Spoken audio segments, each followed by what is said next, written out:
Sometimes the most haunting truths are not spoken by investigators, not uncovered by journalists, not even revealed by the police, but by a grieving grandmother whose heart refuses to stay silent.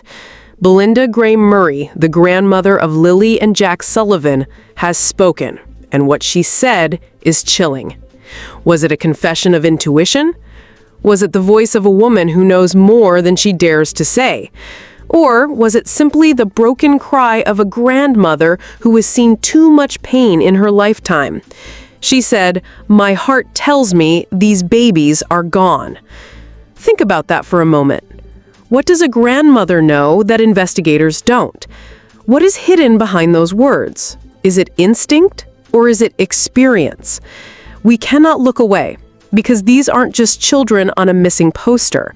They are somebody's babies. They are Belynda's grandchildren, and her voice deserves to be heard. Before we begin, ask yourself this.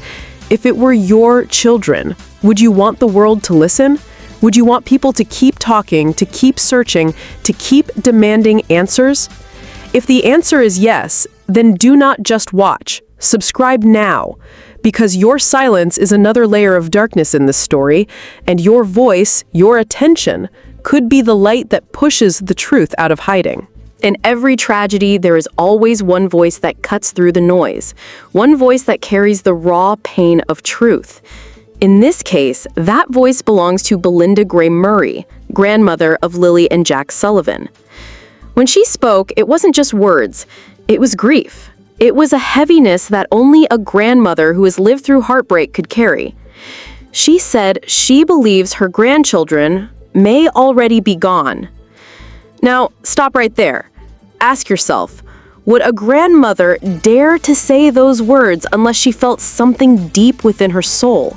Unless she had seen signs, patterns, or truths that others refused to acknowledge?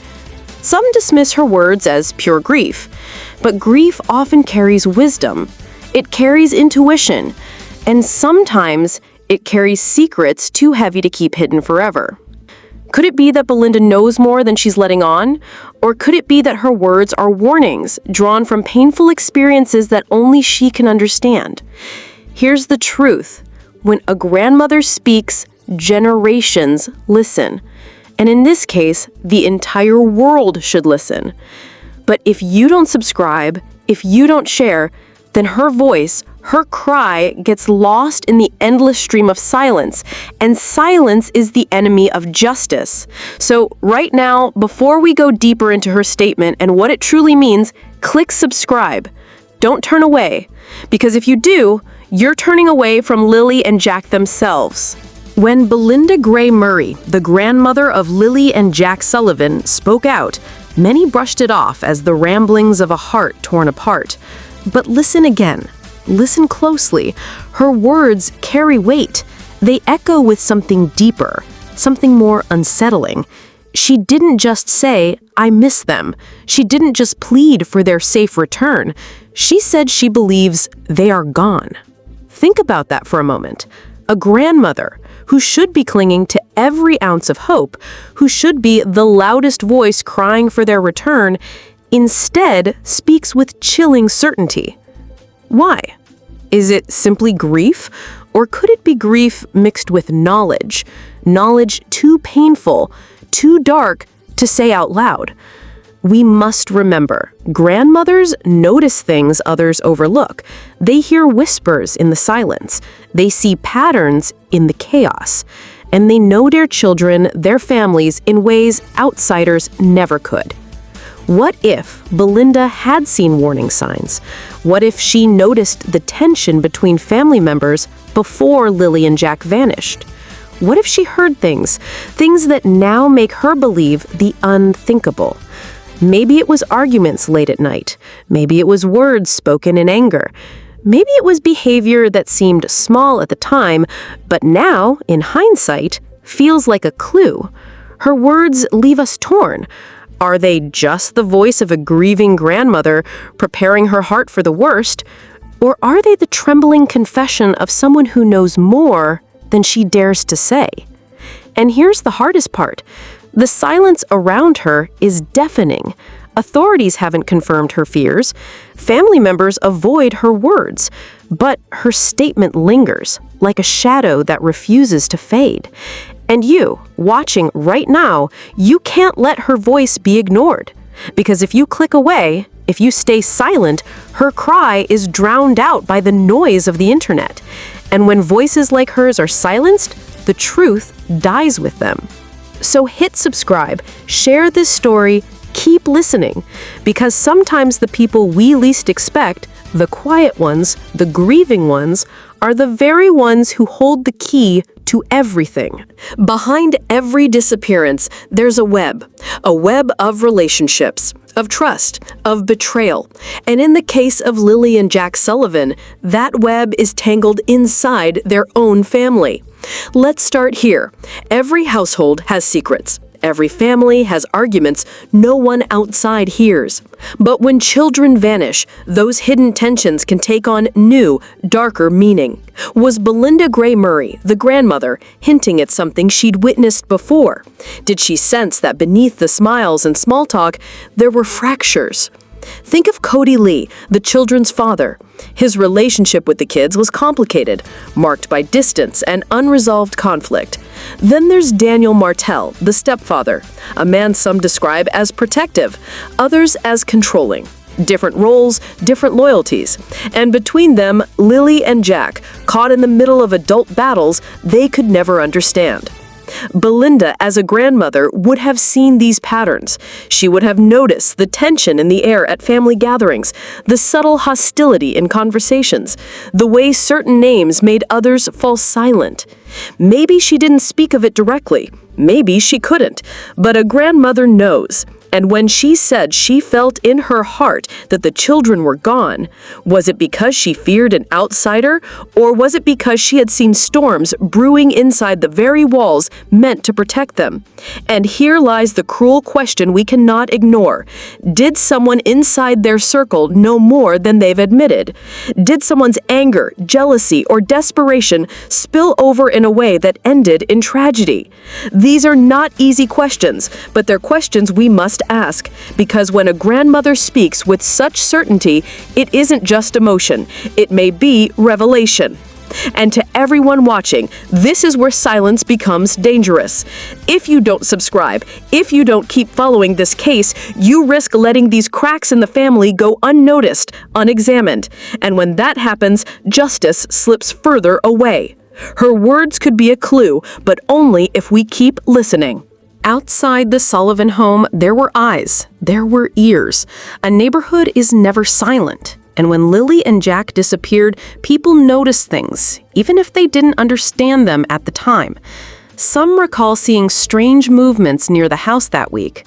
Others say they heard arguments, muffled but sharp, voices rising in the night, a shadow of unrest beneath the surface. And then came the silence. The day Lilly and Jack were gone, the neighborhood changed. The laughter of children vanished. The ordinary sounds of family life were replaced by the uneasy quiet of something missing.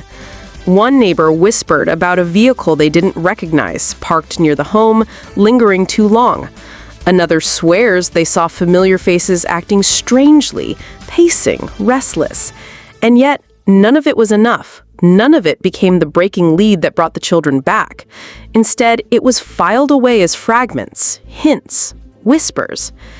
This is why Belynda Gray Murray's words cut so deep. She's not the only one who feels a chilling certainty. Others in the community do too. They may not say it out loud, they may fear judgment. But whispers, when gathered together, tell a story. A grandmother, a neighbor, an entire town holding back what they really think, because to say it would be to accuse someone close, someone trusted, someone who may still be walking free. And you, listening right now, do you feel that?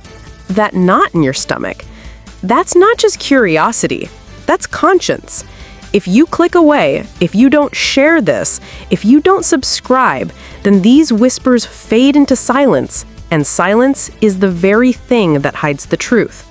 Ask yourself, what if the answer has been hiding in plain sight all along? What if the community saw enough to know, but not enough to act. When children go missing, every second matters. The first call, the first knock on a neighbor's door, the first search of the home, the yard, the woods nearby. These are the moments that determine whether a child is found or lost forever. But in the case of Lilly and Jack Sullivan, time was wasted, leads were blurred, and questions that should have been answered immediately remain mysteries even now. Why wasn't every inch of their neighborhood locked down? Why weren't the community's whispers, the vehicle seen parked too long, the strange movements near the house treated as urgent evidence? And then there's Belynda Gray Murray, the grandmother who said the words that no one wanted to hear. "I know they're gone."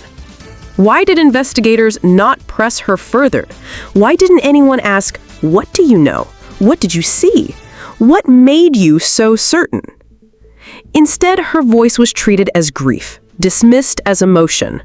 But what if it wasn't just emotion? What if it was knowledge? Knowledge that could have cracked open the silence. Authorities claimed they searched. They claimed they followed the evidence. But did they truly? Or was there a decision, silent, invisible, to protect someone? We've seen this before. In too many cases, justice bends under pressure.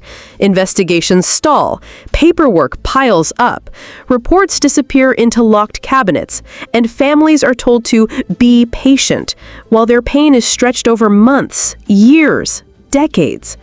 And that's why we ask the hardest question of all.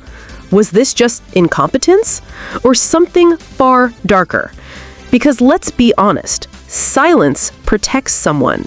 Silence is not neutral. Silence serves those who want the truth buried. And unless we speak louder than that silence, Lilly and Jack's story risks becoming another statistic. And here's where you come in. Yes, you watching right now. If you click away, if you don't share this, if you don't subscribe, you're giving power to that silence. But if you stay, if you raise your voice, if you hit that subscribe button, you become part of the fight. Ask yourself, do you want to be part of the silence or part of the truth? Grief is not just tears. It's an echo. It lingers in every room, in every street, in every conversation whispered when the cameras are gone. For the family of Lilly and Jack Sullivan, that echo has never left. The grandmother, Belynda Gray Murray, did not speak as someone holding on to hope. She spoke as someone who had already carried the weight of truth. "I know they're gone," she said, words that landed like stones in the hearts of those listening. But imagine the torment behind those words. Every morning, she wakes not to laughter, but to silence. Not to the sound of tiny feet running through her home, but to the haunting question, why them? Why my grandchildren? For a mother, for a grandmother, grief becomes survival. And survival means replaying every detail, every moment, every warning sign missed. And with every replay comes the crushing guilt. Could I have stopped this? Could I have saved them? And it doesn't stop with the family. The community itself is fractured. Parents lock their doors tighter. Neighbors no longer trust one another. Children who once played freely are now watched under nervous eyes. Fear spreads like wildfire, because if two innocent children could vanish here, it could happen anywhere. Grief is heavy, yes, but fear is contagious. And in that fear grows suspicion. Suspicion of fathers, of stepfathers, of mothers, of neighbors. Suspicions that destroy families, split friendships, and create wounds that never heal. But here's the tragedy most people don't see. The silence of unanswered questions deepens the pain. A family cannot grieve properly when there is no closure. A community cannot heal when there is no truth. So we come back to Belynda's words. Was it experience speaking? Was it intuition? Or was it knowledge? Knowledge that others are too afraid to bring into the light. And if you, listening now, choose silence, If you move on without subscribing, without sharing, without demanding truth, then this echo of grief continues. The family remains trapped, the community remains haunted, the children remain voiceless. But together, by keeping their story alive, we fight against the silence. We fight for Lilly. We fight for Jack, because grief doesn't have to end in despair. It can end in justice. Hidden secrets, unanswered questions, a grandmother's haunting words, all pointing to a truth that still remains in the shadows. Lilly and Jack Sullivan are not just names in a headline. They are children who deserve to grow, to laugh, to live freely. And yet their story is clouded by silence, suspicion, and the pain of a family that may never heal until answers come to light. But here is where you, the audience, come in. Do you believe the grandmother knows more than she has said? Do you think her words, "I know they're gone," were intuition or something far darker? Do you believe law enforcement failed to act when it mattered most? Do you think someone close to the family is hiding the truth? And most importantly, do you believe Lilly and Jack's story deserves justice? These are not just questions for a case file. These are questions for all of us. Because silence only protects those who hide in the dark. And here's the truth. If you walk away without subscribing, without sharing, then their story fades. And that's what those who want the truth buried are counting on. But if you stay, if you subscribe, if you demand answers, you become part of something bigger. You become part of the voice that refuses to let Lilly and Jack be forgotten. So don't scroll, don't move on. Subscribe, share, and stand with us. Because justice is not found in silence. It's found in persistence. And for Lilly and Jack Sullivan, persistence is all we have left.